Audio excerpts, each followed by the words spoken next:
Now, in most African countries, particularly in the lower income countries, infrastructure emerges as a major constraint on doing business. The cost of addressing Africa's infrastructure needs is around $93 billion a year. Joining us now to discuss trading opportunities, new business networks and partnerships towards Africa's infrastructure agenda is Lynette Shen. She's the CEO of the NEPAD Business Foundation. Lynette, thank you so much for joining us.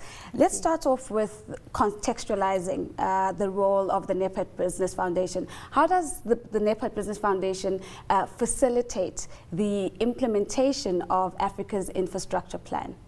Zipa, there are a lot of infrastructure frameworks that have been developed for Africa, like the PIDA, the Program for Infrastructure Development for Africa under the African Union.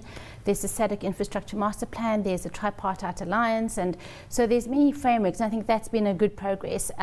However, from a private sector perspective, companies are still trying to tender and bid for these infrastructure projects on an individual basis. Excuse me. And what the role of the NEPAD Business Foundation is playing is to coordinate different stakeholders around the table to make sure that these infrastructure projects are packaged in order to compete with the likes of, for example, the Europeans or China, who come with full backing from the governments, the financing, the technology, the engineering capacities. And I think from an African perspective, we're very sort of fragmented in that approach. The role of the NBF and the launch of our Africa Infrastructure Desk with the sponsorship of Transnet last month, this is an attempt of how we're going to coordinate and facilitate the implementation of projects. So given the coordinating role that the NBF has taken up, what would be a tangible outcome that you would want delegates to walk away with after 2 days of deliberation? Well, certainly, first of all, an awareness of what is actually going on the continent, and I think particularly some of the questions raised at this morning's session was, is there an infrastructure strategy for Africa? And yes, there is. It's called PIDA. Understanding then where the governments are aligned and particularly on a regional integration basis, which governments have committed to certain projects, understanding where the business opportunities lie within them. And secondly, to understand even at a country level, for example, we had sessions on Zambia and Mozambique, where the strategic opportunities, particularly around where the mineral resources and the mining activities are taking place, where those opportunities lie. Of course, I do want at some point in our conversation to touch on the importance of the buy-in from the regional communities and the governments thereof. But before we go there, we know that obviously infrastructure cuts across many sectors. Which sectors are under the spotlight over the next 2 days? We're certainly looking at transport that covers road, rail, ports, pipelines. We're looking at water and sanitation, energy and ICT. And agriculture as well, because whilst there's a huge interest in Africa's mineral wealth, there's also increasing interest in agricultural resources of the continent, and of course to transport produce for export or even interregionally, there's a requirement for infrastructure. Which sectors and if projects, if possible, have enticed the greatest participation from the private sector?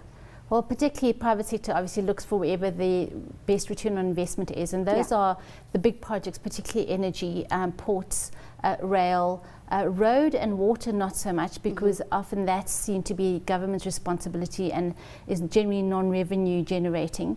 But definitely ICT, huge private sector interest, and of course agriculture. Are you getting a robust response from government to try and shift that perception and encourage more robust public-private partnerships around government-driven projects?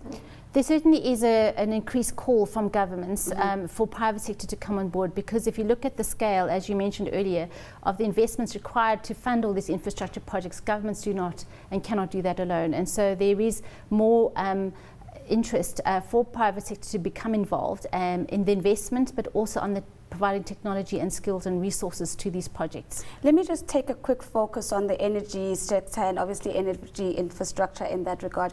We had President Obama about 2 weeks ago with his pledge of $7 million to bolster Africa's energy capacity. How has this pledge impacted on the priority of energy infrastructure over other infrastructure projects, if at all?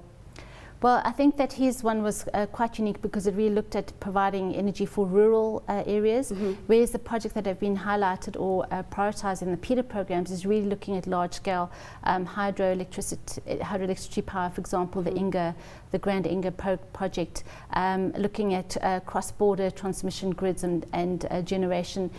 So I think that rural power is generally not been very attractive for private sector investment because of its low return on revenue. And so I think that whilst the $7 billion committed is really a good attempt and an investment, we need in the region of about $84 billion for energy projects in total. So it's a drop in the ocean. $84 billion. So obviously the financing factor is a very, very big part of that particular equation. And in that regard, are we seeing any innovative ways of new approaches to funding, or is it more of the same traditional approach to funding these big infrastructure projects?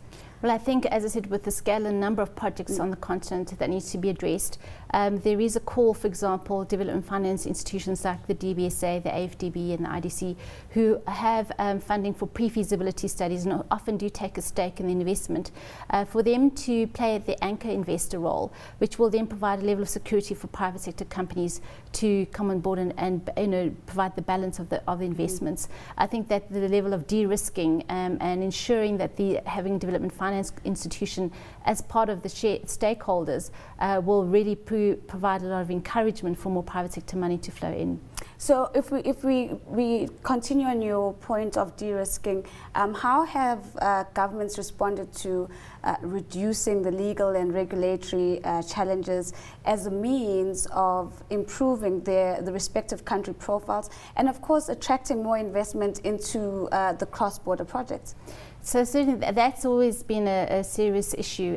For instance, looking at the cross-border or the one-stop border post, that's been piloted in a couple of countries where there is, one border post that is able to process papers from both sides of the border, which alleviates the lines of trucks that are stuck at border posts for up to 10 to 15 days.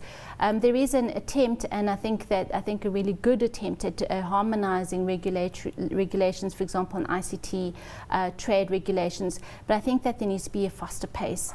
Because whilst all these projects have been identified as cross-border, to have cross-border impact, the reality is that on the ground at the moment there are still serious challenges with these policies and regulations. One thing I'm really excited about that I saw on the program is this recurring concept of smart infrastructure, and especially in the light of Africa's future cities moving forward. What does this concept mean, and do we have any places in Africa where we've begun to see the manifestation of smart infrastructure? So smart infrastructure, I think really what traditionally has happened is if you look at planning infrastructure, it's primarily on sectors. So it's looking at what is needed in energy, what is road and rail. And what we really need to do is look at where the industrial development is taking place. So for example, in Mozambique, in the Tet region, there's huge mining activity taking place. In the Cabo Delgado region, there's gas that's been discovered that will require massive infrastructure. So instead of looking at what are the needs only of the industry, an integrated infrastructure development master plan needs to be developed to look at not only how do they service those industries, but how does it spill over into town planning, providing water, electricity, etc. for the surrounding communities to ensure that those become the future smart cities. Right now it's happening in a haphazard fashion. So you may find two mining companies each trying to build their own railways, by building their own power plants. And I think that government needs to take a leading role in guiding these companies to collaborate better and to make sure that there is spillover for social and other economic benefits. So it's a greater emphasis on integration with domestically and also outside of borders. Absolutely. It really is about true and smart partnerships. And smart partnerships. Thank you so much, Lynette.